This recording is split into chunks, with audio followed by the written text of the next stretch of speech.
Hey everyone, welcome to another $1,000 strap search. I've got my $1,000 in singles here. I've already gone through them. Before I get to what I found in these, I just want to give you guys this week's little tip. Yesterday I made a video regarding coin roll hunting and my first experience and how to get started in coin roll hunting, but the one thing that I didn't mention was what to do with the coins afterwards. So I'm going to move these out of the side and we're going to get to today's tip. I've got this. When I did my coin roll hunt, I did one box of everything. I did a box of nickels, a box of dimes, a box of quarters, a box of halves. And when it comes time for me to return these, well, maybe I just live in the Goldilocks zone, but there are a number of banks around me that do accept coins. However, I am not going to go to one bank and dump an entire box of coins, because if I do that, that bank is less likely to ever give me those coins again. They'll be less likely to sell them to me.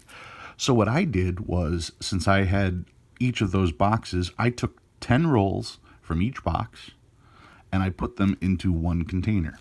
So now this container here, as it gets fed into the machine, isn't going to fill up a single bag of quarters, for instance.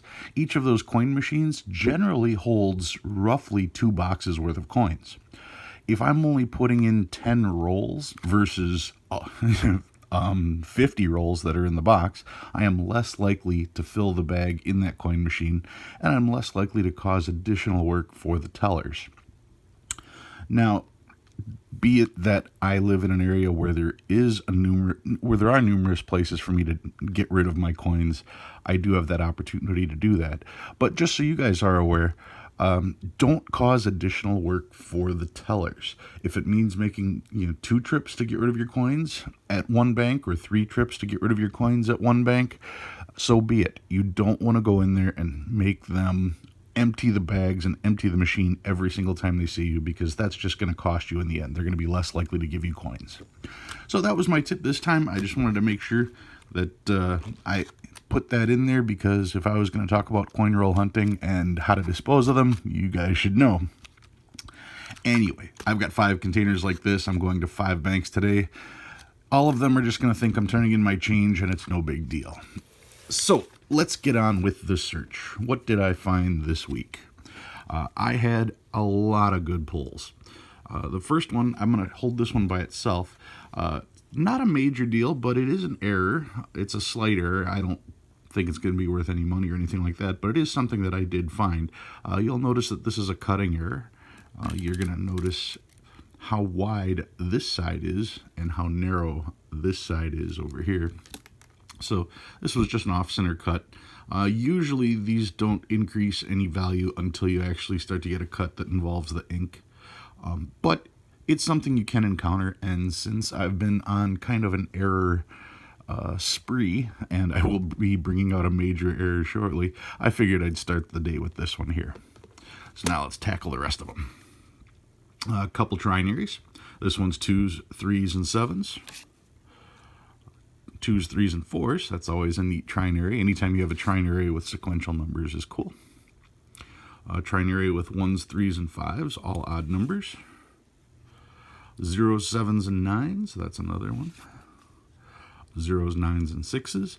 This one is unique that it's also a flipper, because it's 0s, 9s, and 6s, and if you turn it upside down, it's still 0s, 9s, and 6s. When it comes to trinaries, numbers like this are some of the more desirable ones. It's much easier to sell something that's got more interest, and something like this certainly does. Another trinary, 1s, 3s, and 4s, so close to a binary. Did find a birthday note. This one would be December 19th, 2007. Found quads, quad 3s. This is a rough bill, so it's probably going to go back in circulation. Found quad 4s on this one. Quad 6s here. And this one actually has 5 in a row. This has got 5 6s on it. So a 5 number block of 6s. Found a bunch of star notes. This one is crisp, 2017. Starting with a 0, has a chance to be worth something.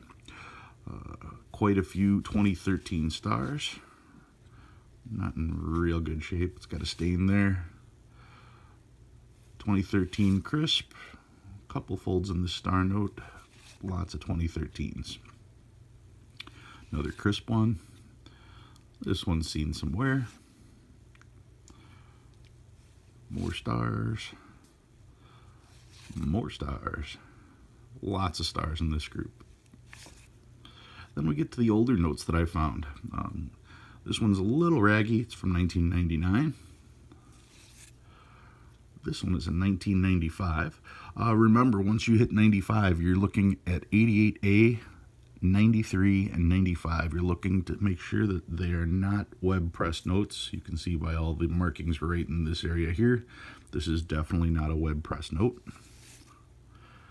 This one is beat pretty good with these major creases running through the center, but a 93 and an 88A. Still no web note. I have run across, I believe, 2 for sure, maybe 3. I've got 3, I just don't remember where one of those came from. So I know that I've found 2 in circulation. Here is one of my unicorns, I guess you could say, 1977A. I've mentioned in the past how difficult it is to come across bills from the 70s because nobody saved them. The bills from the 60s, coin shops are going to have those. But the bills from the 70s just were never saved by anybody. So to find one in circulation, I always like that. I can usually scratch something off of my checklist when I get one of those. And this one was the oldest note that I found. This one is a 1969 from the D series, 69D. It has a tear in the center here. That's kind of awful. But a 69D found in circulation. So you can find older bills. And this was, like I said, out of 1,000, I managed to find quite a few. 60s, 70s, 80s, 90s, 2000s, and of course this decade as well. It's very rare that you actually find a bill, one bill from every decade when you go through 1,000 notes. So that was a very rare pull for me. But I was happy to see that. So now for what I brought out from my safety deposit box. At a glance, if I just held this up and said, that's it, that's all it is a dollar bill, you would say, yeah, you're right, nothing special. Until you look a little closer. Always when you look closer. I'll take a peek at the back just to make sure there's nothing weird here. Nothing weird. Just a well-circulated, heavily circulated bill. And you can see right here that the bill actually has a tear. It's got a, well, what is that? 1/4 inch, 1/2 inch tear right through the center. Yet I have this bill in a holder. And I'm going to keep this because this bill is what's known as a shift error. And this is a substantial shift error. I've talked before about the actual printing process of the bills. The first printing is always done on the back of the bill. The back of the bill is one color. It's done first. It doesn't change from bill to bill. The second printing would be the president and the border, because that is the same on every bill. But the third printing is what changes. The third printing is when they put the serial number, which is obviously different on every bill, and when they put the Federal Reserve and the federal seal on the bills.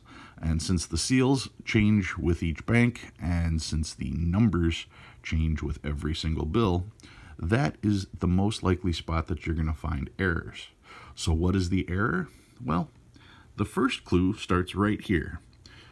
The seal is not centered on the 1.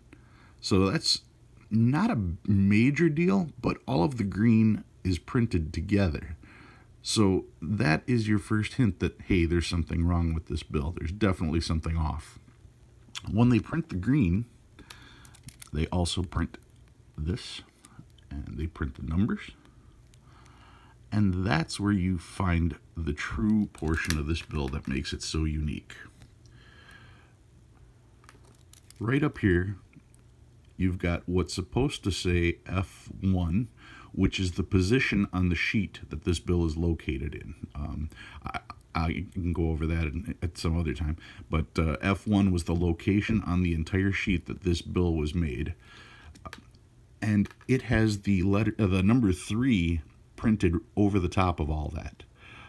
The number 3 is printed at the same time as the Federal Reserve seal, the same time as the serial number. And if you look down below, that 3 is actually into the other printing. That's how far off center this bill is. Not only is it off center, it doesn't even look aligned correctly. This one looks way out further. Let me just pull up another bill and let's look at how that looks. Okay, so it does stick out just a little bit. This looks a little more dramatic in its out pattern. But yes, you can see here that this is printed over the outer area compared to this one here, which is definitely got some space. So that would be what is known as a shift error. You're not going to find these very often. This one obviously was in circulation. This is the only one that I've ever had. I did not find this. I actually bought this bill. Because of the condition, I got it for a fairly good price. But like I said in previous examples when it comes to errors, you're not buying this because it's a 2009 $1 bill. You're buying it because of this particular mistake. You're not going to have the opportunity to see very many errors on bills. These bills are normally taken at the Federal Reserve. They're taken out of circulation and they're replaced with the star notes. So that's where star notes come from, replacing bills like this. But to find a bill like this in circulation is definitely a rarity. So with a bill like this, remember, you're paying for the error, not necessarily the condition of the bill. Same thing with fancy serial numbers. If you found a bill that was all ones, you'd love to have that bill in perfect 70 mint state, gem mint, but you're not going to turn it away if the bill's got a tear in the center. It's something that you're just not going to see. So keep that in mind when it comes to fancy serial numbers and when it comes to errors. Condition does play a little bit of a factor, but you're not buying the condition so much as you are buying the error or the serial number. All right, guys. That's all I've got for you this week. If you learned anything new, go ahead and hit that like button. If you like what you see and want to see more, go ahead and subscribe. Please tell your friends. I enjoy doing these videos. I've been getting lots of comments, and I try to reply to everybody. So thanks a lot, and I'll see you next week.